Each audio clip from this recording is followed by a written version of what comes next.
Au tout début, ça n'a l'air de rien. Au premier coup de pinceau, je ne vois même pas la couleur. C'est presque laid et très certainement ingrat. J'avance, semi-aveugle. Je sais, mais je ne perçois pas. C'est tout confus. Le tohu-bohu.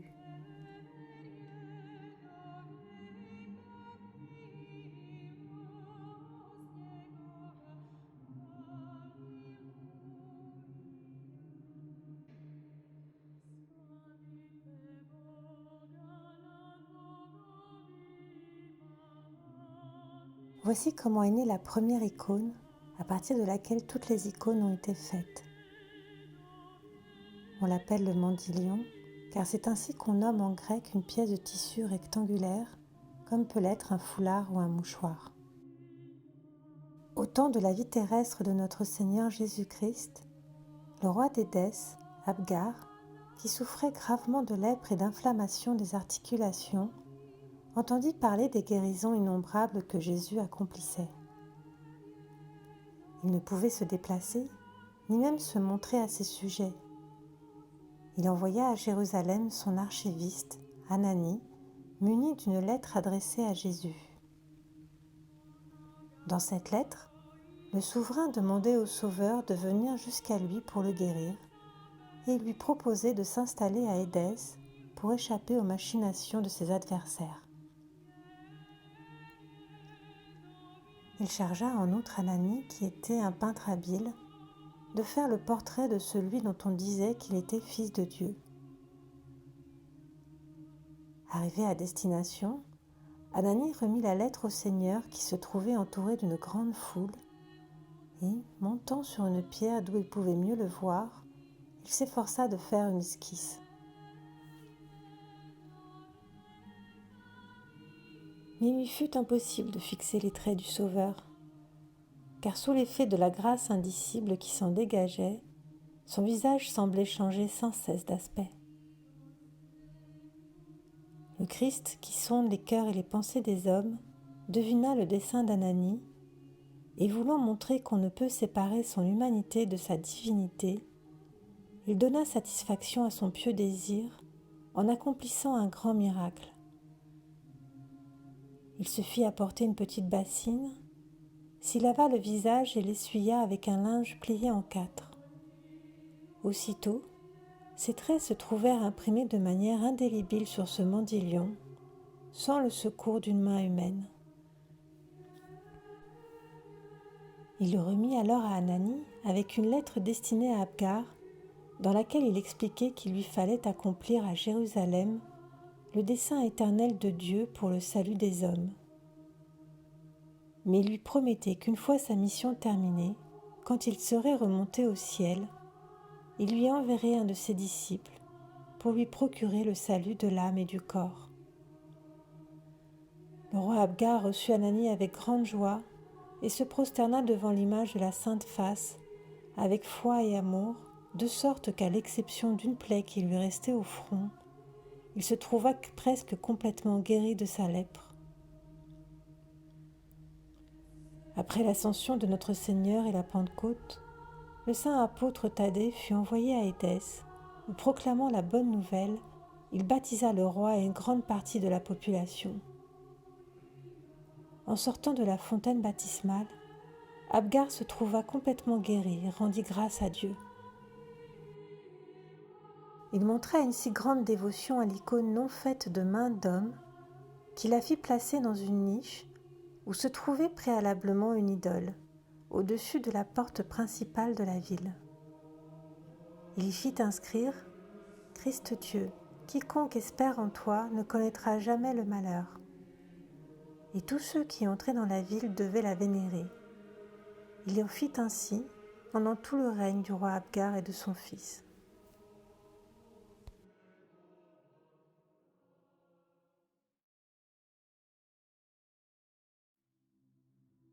L'icône s'inscrit dans une longue tradition vivante de peintres ayant médité, prié et élaboré les canons iconographiques à travers les siècles et à travers les cultures.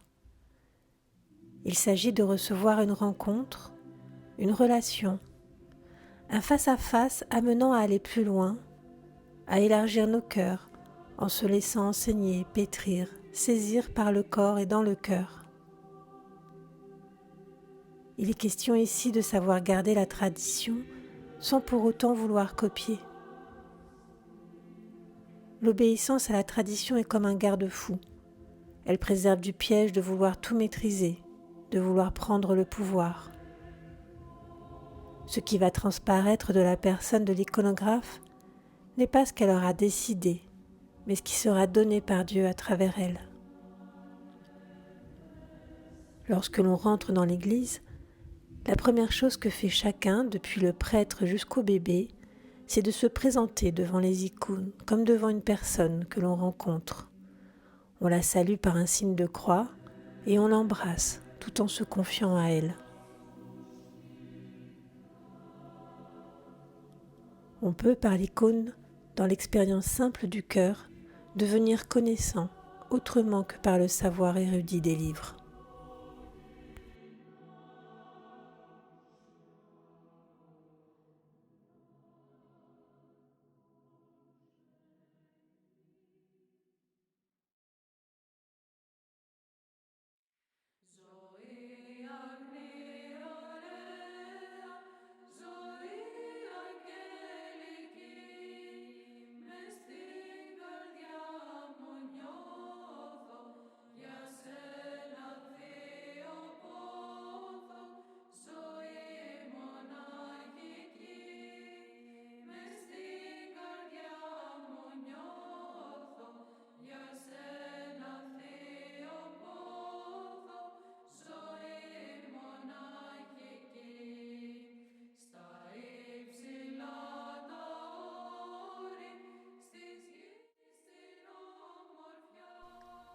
Voici comment nous aussi nous avons pris part à cette aventure qu'est l'icône. Nous avions pour thème l'exil et pour cela nous avons choisi dans l'écriture 3 aspects s'y référant. La fuite en Égypte, la Vierge orante et la Samaritaine. Comme pour toute élaboration d'icône, il s'agit de prendre appui sur les différentes propositions faites par nos frères aînés dans la tradition.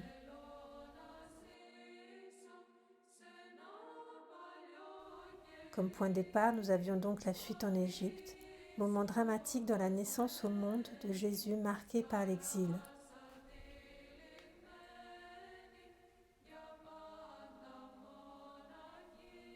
Mais avec Jésus, l'histoire sans être en rupture change de perspective.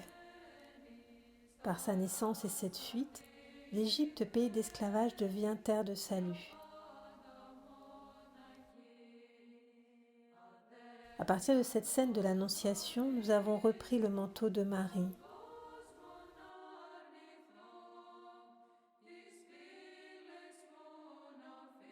Et dans cette scène de l'entrée à Jérusalem, nous avons pris la robe à partir du vêtement de Jésus.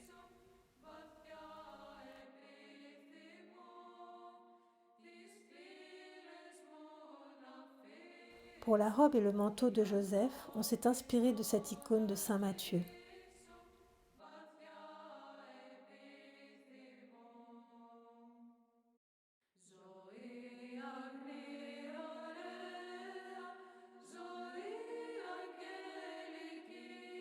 Ici, les poissons représentent les 4 évangélistes.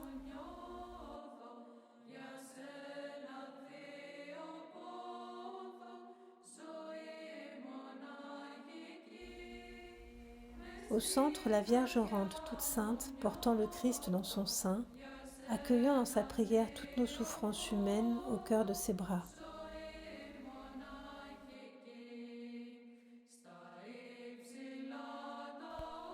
Et enfin, la rencontre avec la Samaritaine. Jésus reprend le chemin des prophètes, le patrimoine en héritage d'Israël, et vient apporter la liberté au cœur des hommes. Ce passage nous parle de ce peuple exilé d'Israël, car différent dans sa croyance, et de la Samaritaine, elle-même exilée de son propre peuple, car différente dans son mode d'existence, tout comme exilée d'elle-même, puisque cherchant l'amour dans l'erreur. On retrouve ici la posture du Christ ainsi que son vêtement.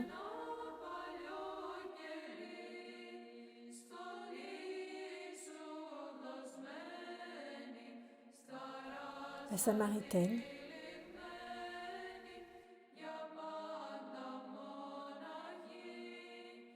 Son manteau est repris d'un personnage de l'entrée à Jérusalem.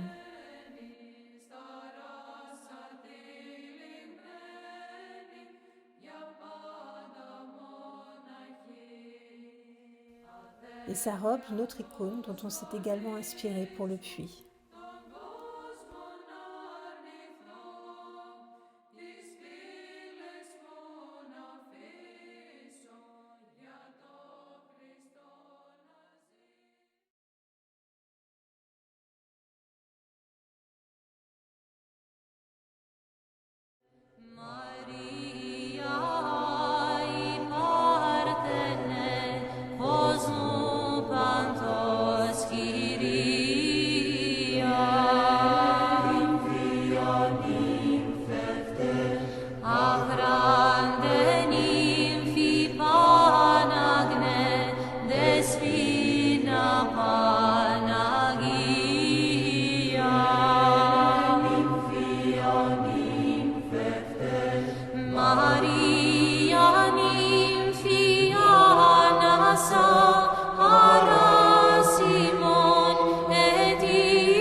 La prière fait partie intégrante de l'icône.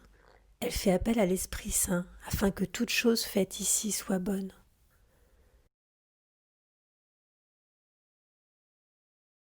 Ainsi, avant les ateliers, chacun son tour, nous avons dit la prière de l'artisan et l'angélus.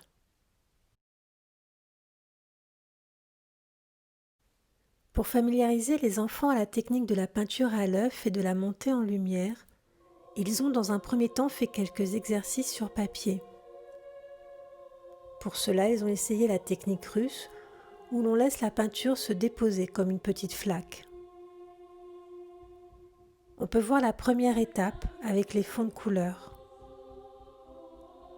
Les premières couches de peinture se nomment proplasme, venant du grec pro qui veut dire premier, plasme qui veut dire forme et que l'on peut aussi appeler les ténèbres.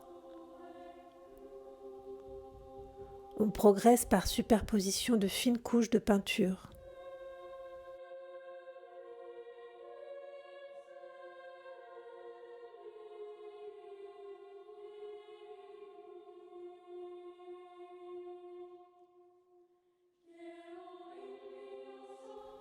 Une fois le proplasme posé dans son ensemble, suivent dans un second temps les premières et deuxièmes lumières, et enfin plus intenses et précises, les dernières lumières. C'est ce que l'on nomme la montée en lumière. Première, deuxième, troisième lumière, jusqu'au blanc pur des dernières lumières. Si les 3 premières lumières peuvent être transparentes et amenées en modelé, les dernières lumières se posent par touches dans une texture dense et inscrite avec vigueur par des traits réguliers, donnant ainsi plus particulièrement l'impression de rayonnement.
Le fond des icônes est souvent en or et possède son propre éclat.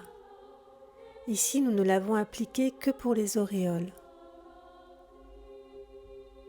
L'or représente la lumière incréée, le monde transfiguré. Par cet éclat et en éliminant l'impression de profondeur, l'or dirige le mouvement vers la personne qui regarde l'icône. Ainsi, le sujet peint se relie à l'observateur.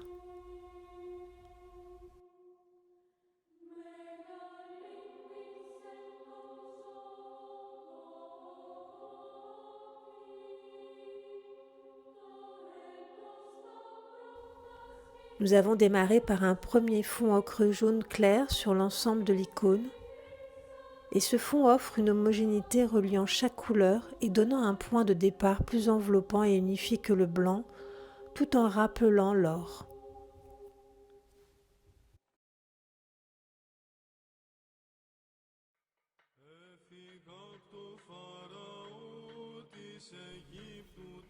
La peinture à l'œuf ne peut se garder plus de quelques jours.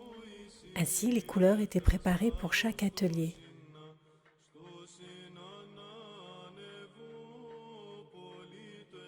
Pour obtenir une profondeur, on applique au fur et à mesure une superposition de couches de peinture très fines et transparentes. De temps en temps, on réaffirme les lignes du dessin.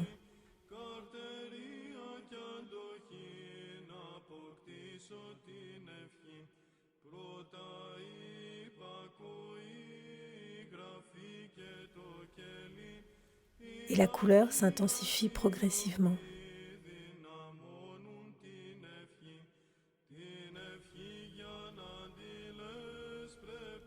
Avant chaque intervention, un temps d'observation et d'ajustement est nécessaire. La couleur de fond, le proplasme, une fois abouti, est au plus sombre et devient alors les ténèbres. Les premières lumières peuvent maintenant être inscrites.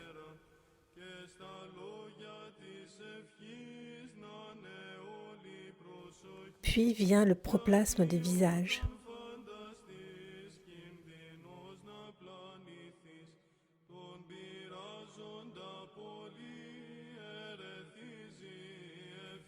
On délimite l'espace des montées en lumière par l'ocre rouge, qui dit aussi la terre rouge de la chair. Adama, l'Adam signifie terre rouge en hébreu. Cet ocre rouge permettra également à l'ocre jaune, couleur de lumière, de prendre toute sa mesure de rayonnement.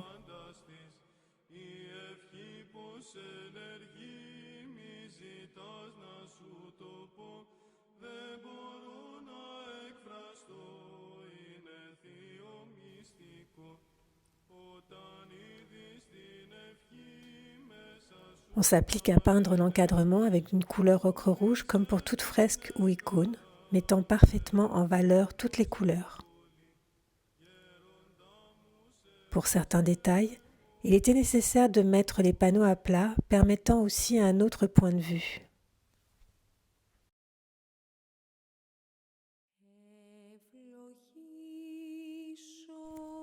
Avant que l'icône ne soit complètement terminée, la fin d'année est arrivée très vite. Les enfants avaient préparé un spectacle sur l'exil qu'ils ont tout de même pu présenter avec l'icône. Ce jour-là, l'icône fut également bénie pour être mieux portée dans sa dernière ligne droite, les dernières lumières et les inscriptions.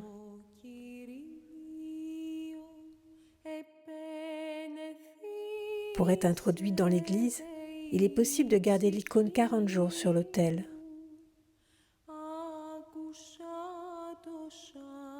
Ainsi, pour toute la période estivale, elle a été placée dans le chœur de l'église Saint-Pierre de Montmartre pour la plus grande joie des visiteurs.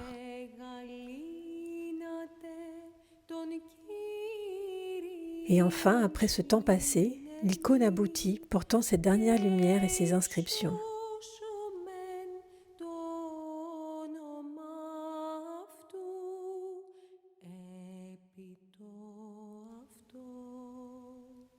Par la tradition, les visages sont codifiés dans leur structure. Les visages sont de face, ou plus généralement de 3/4, mais jamais de profil, sauf pour dire la duplicité de Judas ou l'absence de sainteté. Les yeux contemplatifs sont grands ouverts, les oreilles clairement dessinées. Elles écoutent, et la bouche est fine, reste fermée pour dire la retenue de l'ascèse. Pour Jésus, la main droite bénit tandis que la main gauche porte le livre ou le rouleau pour l'écriture, l'enseignement. Ici, la Vierge Marie porte dans sa main le lange de la Nativité. Dans toute représentation, les saints portent également leurs propres attributs. La croix pour le martyr, un bâtiment s'il y a eu fondation de monastère. On reconnaît la Samaritaine entre toute autre femme à la cruche qu'elle tient à la main. Les montagnes, qui bien plus qu'un paysage, représentent l'espace escarpé du cheminement spirituel, lieu d'épreuve et de rencontre avec Dieu dans la prière, lieu de jonction entre le ciel et la terre.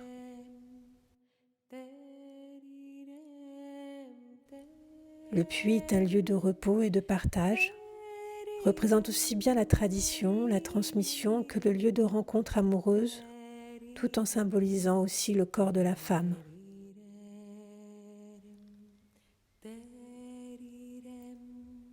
Cité 144 fois dans la Première Alliance, 7 fois dans l'Évangile, l'âne a meilleure figure en Orient et dans l'Écriture que dans notre culture.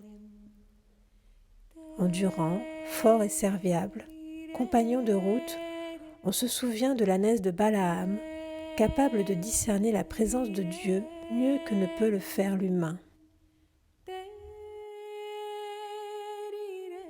L'icône existe en tant que telle et se différencie radicalement d'une peinture classique que lorsqu'elle reçoit ses inscriptions.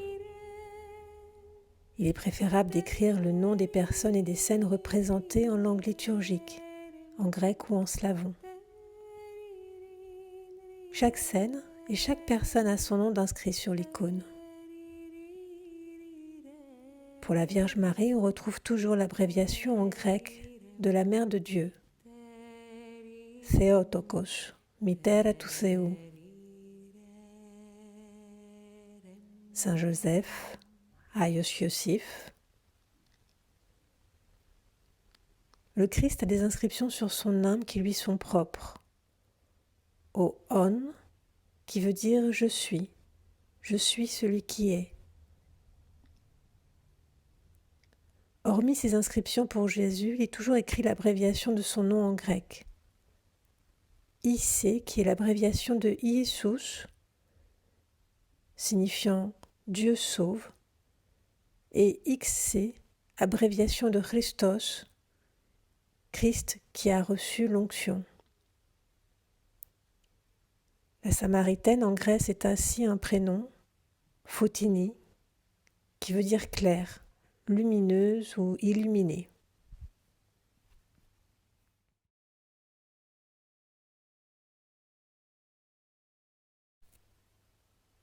À moins de regarder une personne et de voir la beauté en elle, nous ne pouvons l'aider en rien. On n'aide pas une personne en isolant ce qui ne va pas chez elle, ce qui est laid, ce qui est déformé. Le Christ regardait toutes les personnes qu'il rencontrait, que ce soit la prostituée, le voleur, et voyait la beauté cachée en eux. C'était peut-être une beauté déformée, abîmée, mais elle était néanmoins beauté, et il faisait en sorte que cette beauté rejaillisse. C'est ce que nous devons apprendre à faire envers les autres. Mais pour y parvenir, il nous faut avant tout un cœur pur, des intentions pures, l'esprit ouvert, ce qui n'est pas toujours le cas, afin de pouvoir écouter, regarder et voir la beauté cachée.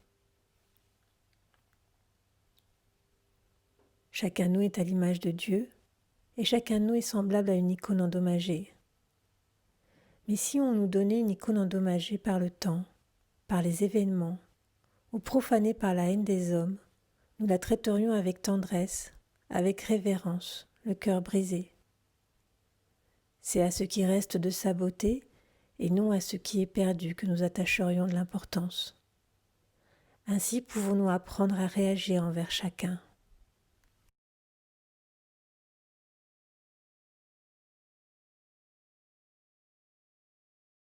Tout au long de l'année, la Providence nous a donné à chaque atelier un nombre suffisant d'adultes, parents, catéchistes ou élèves iconographes. Sans leur présence généreuse, rien n'aurait été possible. Et cet atelier nous a donné bien entendu la joie du faire ensemble par l'émulation porteuse du groupe et la rencontre intergénérationnelle, mais aussi par cela d'expérimenter le dépassement de soi. Chacun pouvant se rendre compte par l'expérience concrète que pas à pas, ensemble, peut se réaliser avec une étonnante fluidité une œuvre perçue comme inaccessible au départ.